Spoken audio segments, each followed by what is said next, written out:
How could she do it?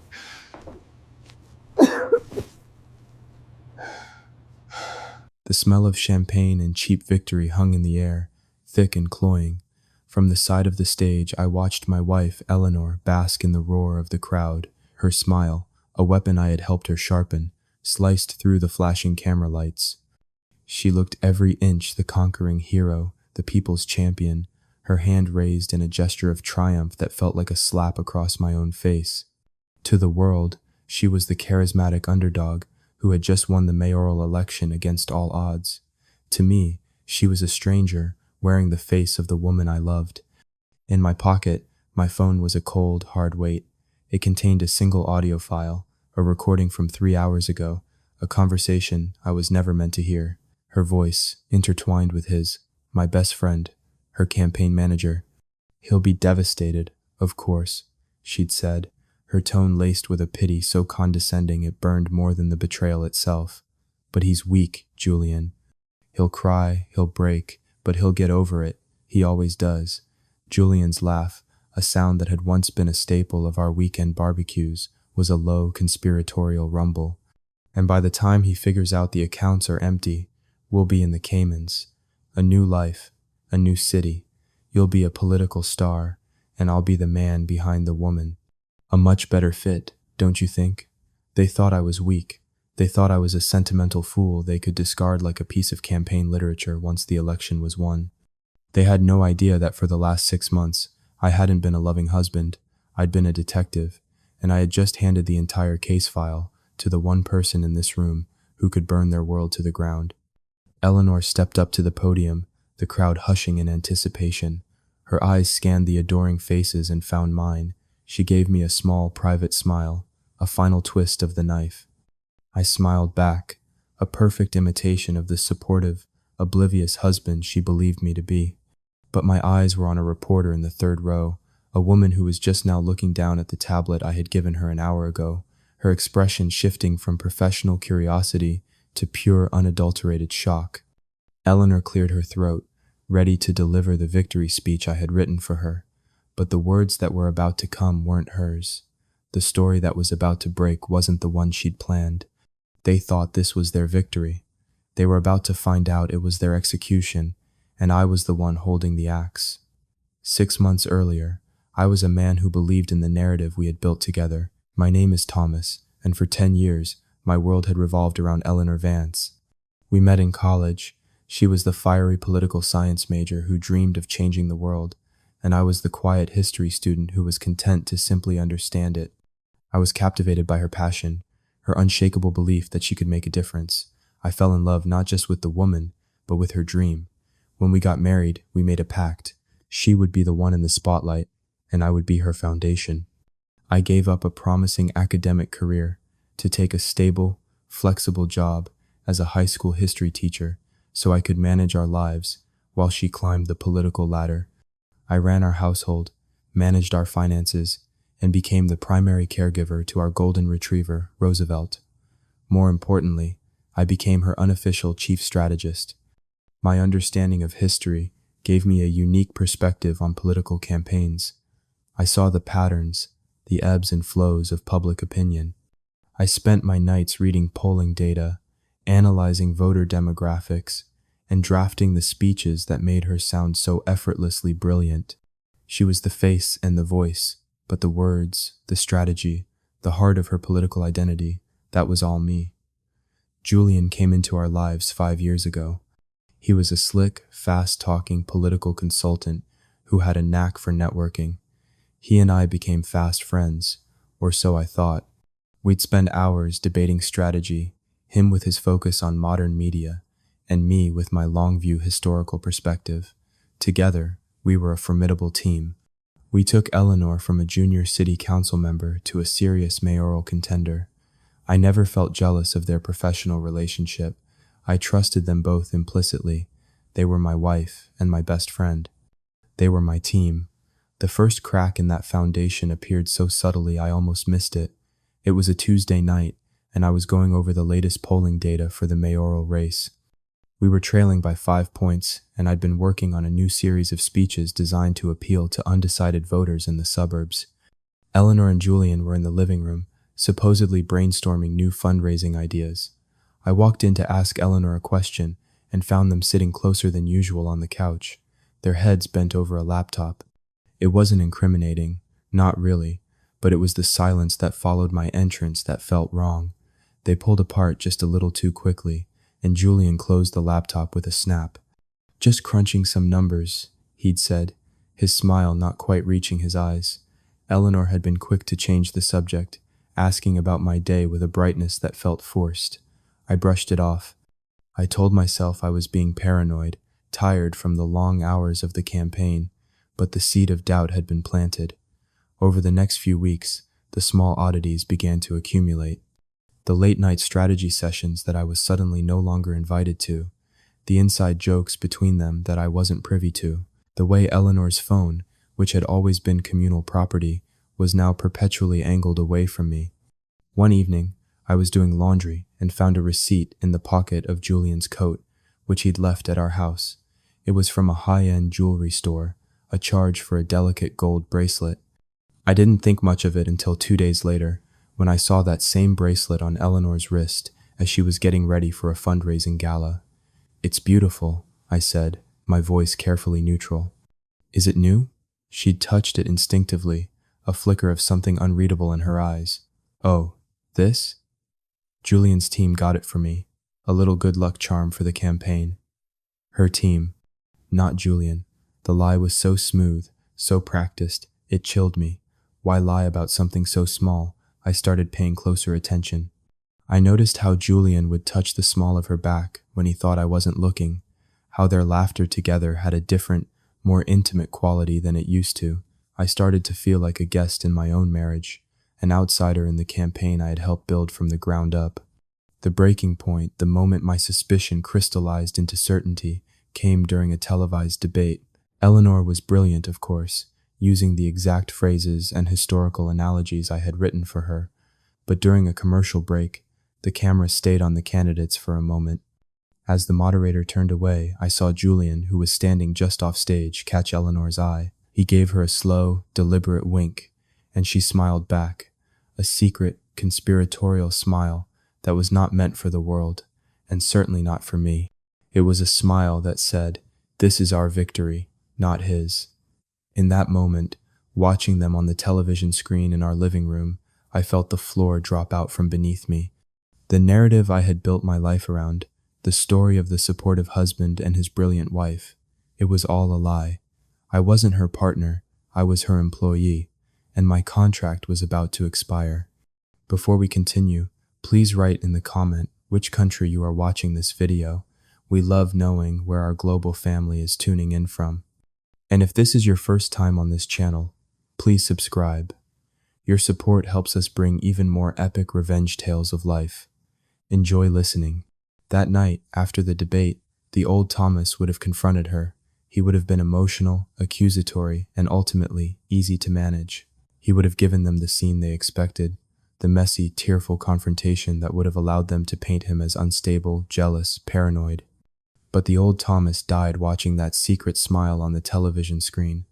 The new Thomas, the one who rose from the ashes of that betrayal, was a historian. He understood that history is not written by the emotional, but by the meticulous.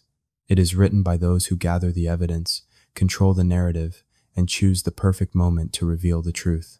My first act as this new person was to play the part of the old one perfectly.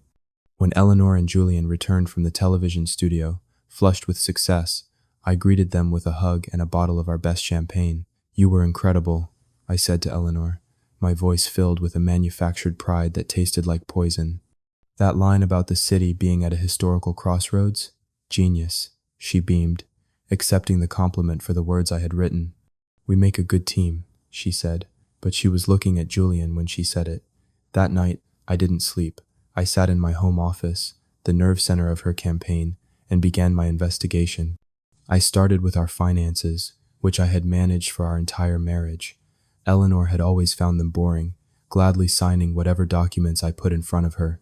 But in the last few months, she had started taking a sudden interest, asking for access to our investment accounts, citing campaign disclosure requirements. Now I understood why. I dug into the transaction histories, cross-referencing dates with their campaign schedule. A pattern quickly emerged. Small, untraceable cash withdrawals made from ATMs near hotels where they'd had strategy meetings.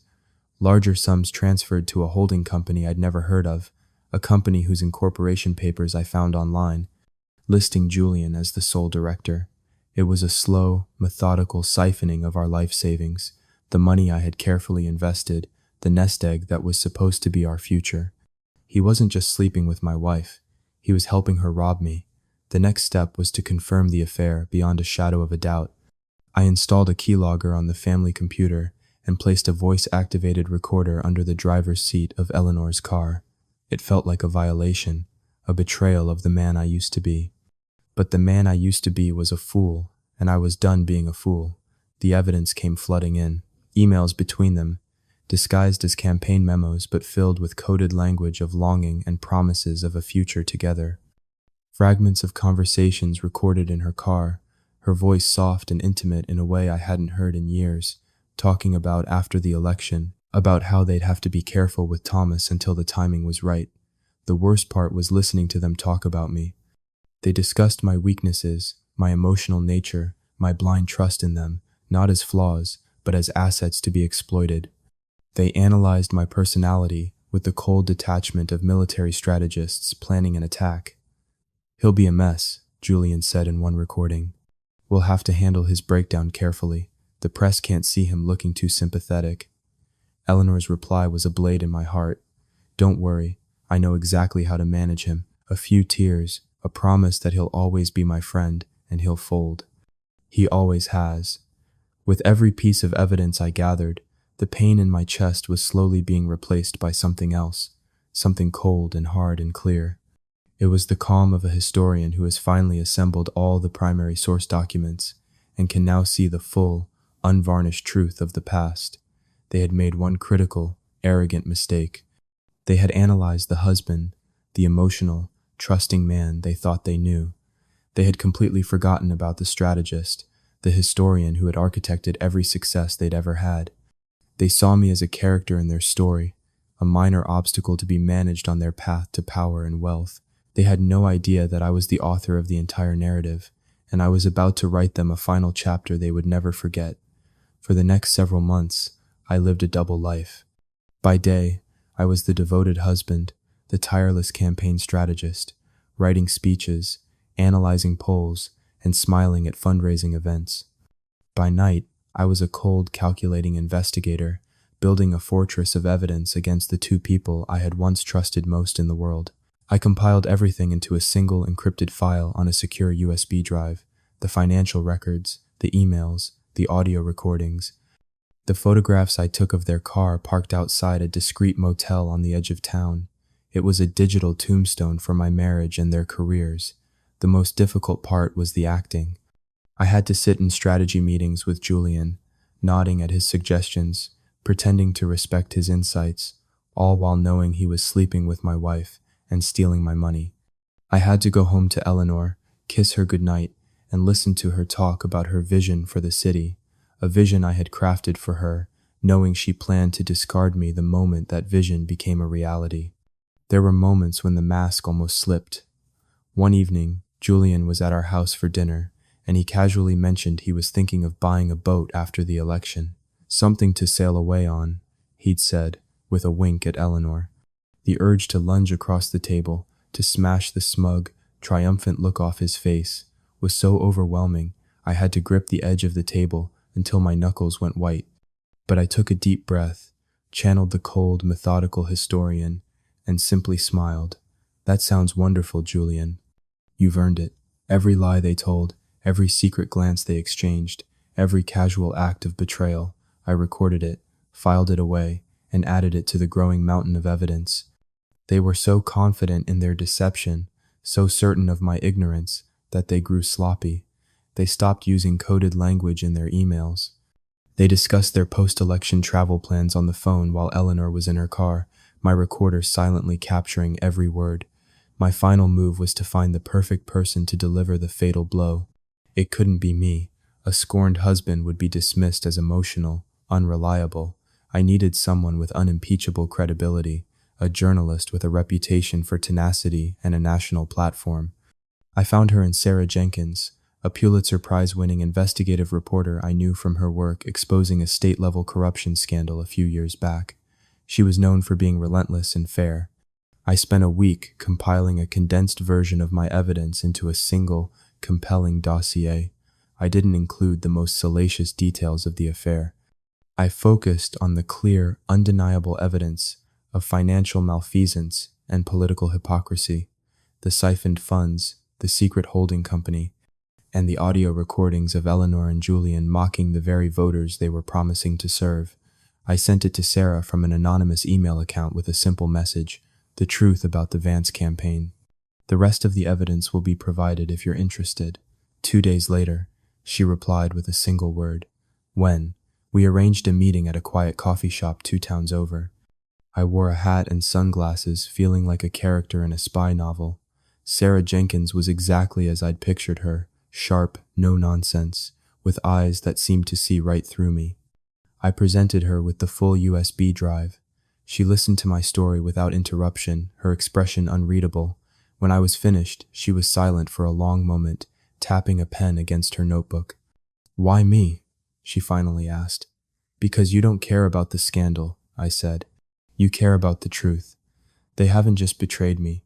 They've betrayed every voter in this city who believes in her.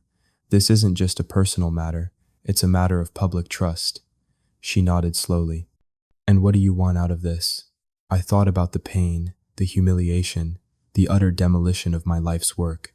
"I want them to have to answer for what they've done," I said, my voice cold and steady. "Not to me, to everyone." She agreed to take the story, but on one condition. She would conduct her own investigation to verify every piece of evidence. The story would only run when she was certain it was ironclad, and it would run on her timeline. I agreed. The day before the election, she called me. "It's all true," she said, her voice a mixture of professional excitement and human disgust. "Everything checks out. The financial trail is a mess, and the holding company is a classic shell game. The story is ready. When do you want it to break?" I looked at the campaign schedule I had created months ago. I thought about the victory party, the cameras, the live national coverage, the stage I had built for her. "I have an idea," I said. Election night was a blur of controlled chaos. The campaign headquarters, a converted warehouse downtown, buzzed with the nervous energy of volunteers and staff. I moved through the room like a ghost, offering encouragement, checking poll numbers, playing the role of the supportive husband one last time. Eleanor and Julian were inseparable, a magnetic duo at the center of the storm. They were giddy with anticipation, touching each other frequently, a hand on an arm, a shared whisper, the gestures of 2 people who believe they are on the cusp of getting everything they've ever wanted. I avoided them as much as possible, keeping myself busy with logistical tasks. At 7 p.m., I slipped out of the headquarters and drove to the hotel where the victory party was being held. The ballroom was already filling up with donors, supporters, and media. I found Sarah Jenkins near the press riser, looking calm and professional. I handed her a small, discreet tablet. "This has the last piece of evidence," I said quietly. "An audio file from this afternoon. It's time-stamped. It confirms their plan to leave the country tonight." Her eyes widened slightly. "I'll have my producer verify it," she said. "We go live with the story at 10, just after the polls close and the networks call the race." I nodded. "There's a question I need you to ask during the press conference after her speech." I told her the question, and a slow, grim smile spread across her face. "That's a kill shot, Thomas." "I know," I said. I returned to the campaign headquarters just as the first results started coming in. It was a tight race, but our strategy, my strategy, had worked. We were winning in the key suburban districts I had targeted. The room erupted in cheers, with each new precinct that reported. Eleanor and Julian were ecstatic, hugging each other in a long, lingering embrace that made my stomach turn. At 9:45 p.m., the local news network officially called the race. Eleanor Vance was the new mayor. The headquarters exploded. Champagne corks popped, confetti rained down, and people were chanting her name. In the midst of the celebration, Eleanor found me. She threw her arms around my neck, her eyes shining with tears of joy. "We did it, Thomas. Can you believe it? We did it." "I'm so proud of you," I said, and the lie felt like ash in my mouth. Julian clapped me on the back, his face beaming. "We make one hell of a team, huh, buddy?" I just smiled. We drove to the victory party in a black SUV, sirens clearing the way. The roar from the ballroom was deafening as we entered. Eleanor walked to the stage, a conquering queen, her adoring subjects cheering her every step. I took my place at the side of the stage, next to Julian. "Look at her," he said, his voice thick with emotion. "She's magnificent." "Yes, she is," I said, my eyes fixed on Sarah Jenkins in the third row. She gave me a subtle nod. Her producer was speaking into her earpiece. It was time. Eleanor stepped up to the podium, the crowd falling into a reverent silence. "My friends, my supporters, my fellow citizens," she began, her voice ringing with the passion I had once so admired. "Tonight is not my victory. It is our victory." She delivered the speech flawlessly, the speech I had written for her weeks ago, full of promises of transparency, integrity, and a government for the people. With each word, I felt another layer of my old self turning to stone. When she finished, the applause was thunderous. She beamed, basking in the adoration. "I'll now take a few questions," she said, looking out at the sea of reporters. Sarah Jenkins was the first one she called on. "Sarah, a question from our national press." Sarah stood, her voice calm but carrying through the entire ballroom. "Mayor-elect Vance, congratulations on your victory. You ran on a platform of financial integrity and transparency. Can you comment on the existence of a shell corporation registered in the Cayman Islands under the name Future Endeavors, LLC, to which over $200,000 from your personal and campaign accounts has been transferred in the last 6 months? A corporation whose sole director is your campaign manager, Julian Croft?" The ballroom went completely, utterly silent. Every camera, every phone, every pair of eyes in that room swiveled from Sarah to Eleanor. I watched the color drain from Eleanor's face. Her perfect, winning smile froze, then crumbled. She looked wildly from Sarah to Julian, her eyes wide with panic. Julian was staring at Sarah, his mouth hanging open, his face a mask of disbelief and horror. He looked like a man who had just seen his own ghost. Sarah wasn't finished. "Furthermore," she continued, her voice cutting through the silence like a surgeon's scalpel, "can you respond to a recording, time-stamped from this afternoon, in which you and Miss Croft discuss your plans to fly to the Caymans on a private jet tonight, effectively abandoning the city you were just elected to lead?" She held up her tablet, and for a moment, the sound of Eleanor's own voice, my recording, echoed through the ballroom sound system. "He's weak, Julian. By the time he figures out the accounts are empty, we'll be in the Caymans." It was only a few seconds, but it was enough. The chaos that erupted was instantaneous. Reporters were shouting questions, supporters were staring in stunned silence, their campaign signs drooping in their hands. Eleanor stood at the podium, speechless, her face contorted in a silent scream of agony and disbelief. Her eyes found mine across the stage, and in them I saw the final, dawning horror of understanding. She finally saw me, not the weak, emotional husband, but the historian, the strategist, the man who had given her the world and had just taken it all away. I didn't smile, I didn't gloat. I simply held her gaze for a single long moment, and then I turned and walked away, disappearing into the pandemonium I had created. The fallout was immediate and catastrophic. The story was the lead on every national news network within the hour. By morning, VanceGate was the #1 trending topic worldwide. The details were even more damning than what Sarah had revealed at the party. The complete financial records, the emails detailing their affair, the audio recordings of them disparaging voters and planning their escape. It was a public vivisection of their characters, and there was nowhere for them to hide. Eleanor's political career was not just over, it was annihilated. She became a national punchline, a cautionary tale about hubris and betrayal. The party she had represented disavowed her in a scathing public statement. The city council initiated proceedings to formally nullify the election results. She resigned in disgrace less than 48 hours after her supposed victory. Julian fared no better. He was facing federal charges for campaign finance violations and wire fraud. His reputation as a political consultant was ruined.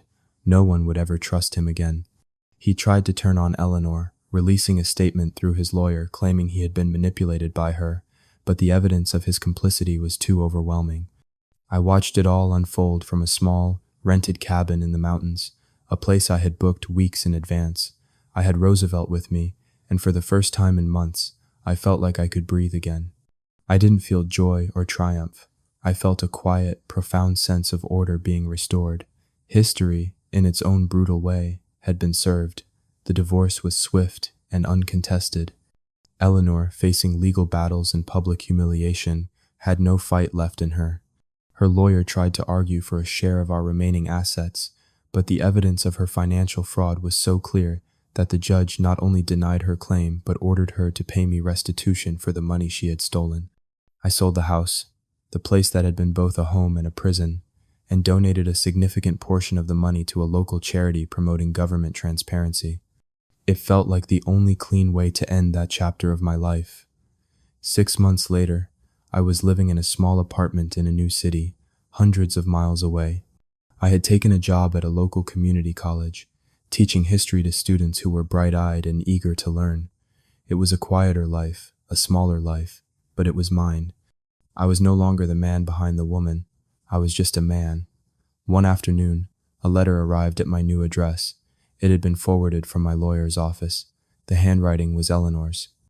I almost threw it away, but some part of me, the historian perhaps, needed to see the final document in the archive. The letter wasn't an apology. It was a rant. A bitter, venomous tirade about how I had destroyed her, how I had been selfish and cruel, how I could never understand the pressures she was under. There was no remorse, no self-awareness, no acknowledgement of her own actions.